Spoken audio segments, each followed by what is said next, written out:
All right, everybody. This video is intended to be part 2 to this question here, which I had already made a video um, with this slide, finding the range and the class width and everything we needed to make a frequency distribution. I worked all that out. I showed you how to do it, and then I entered my answer in over here. Okay. Now, the next part, which I hadn't addressed in that earlier video, was which one of these is the correct relative frequency histogram. Okay. Now, the way that I understand that is, let's look a little bit closer. Each of these bars is centered at the midpoint of the classes on my table. And how high up it goes is the relative frequency.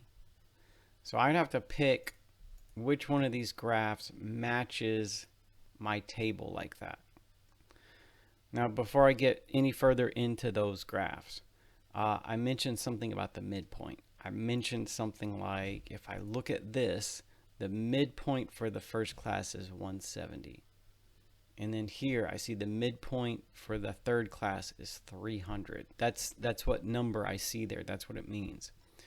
So back over to our frequency distribution, one thing I didn't do in part 1 is I didn't find the midpoint. And that's the number that I see in the picture. So I guess I'll need to incorporate that in. How do you find the midpoint? For the class that goes 138 to 202, what's the midpoint of the class?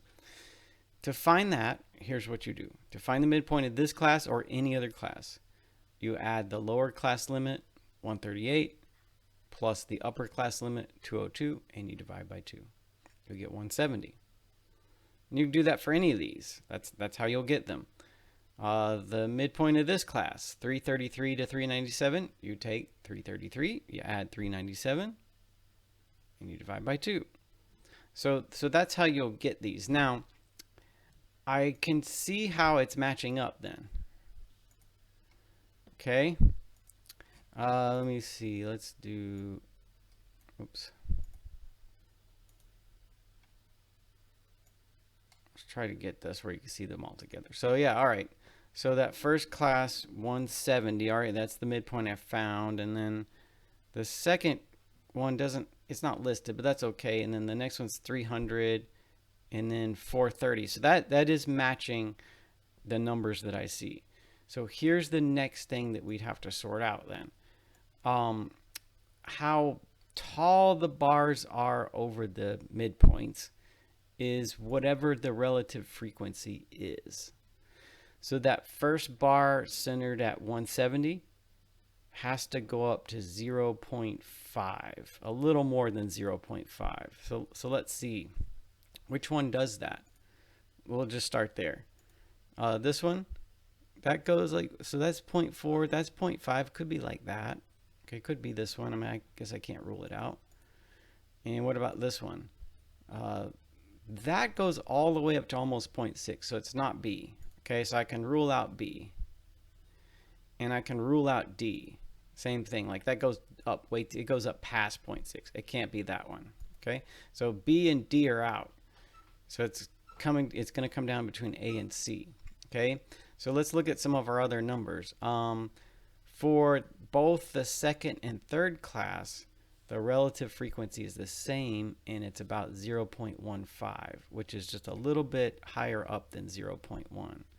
So let's see which one of A and D is like that. I'm sorry, A and C is like that. So I guess if it's between A and C, it can't be this one, because look, the second class and the third class are different. You know, this one goes up higher up than that one. It can't be that. Just remember, we looked in our table, they were the same. Okay. All right, so it's not B and it's not D. We ruled those out.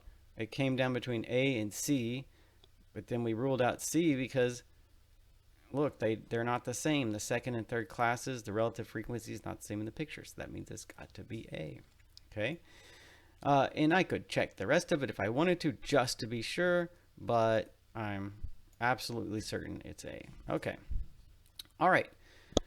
And next it says which class has the greatest relative frequency and which class has the least relative frequency. Well, they're just asking if these are the relative frequencies, which is the biggest and which is the smallest.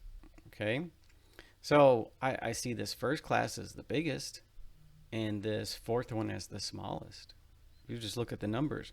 0.5 is 0.53, it's the biggest, and 0.03, it's the smallest. Okay, so let's put it in like this. Let's do class with the greatest relative frequency is that first one, and it's 138 to 202.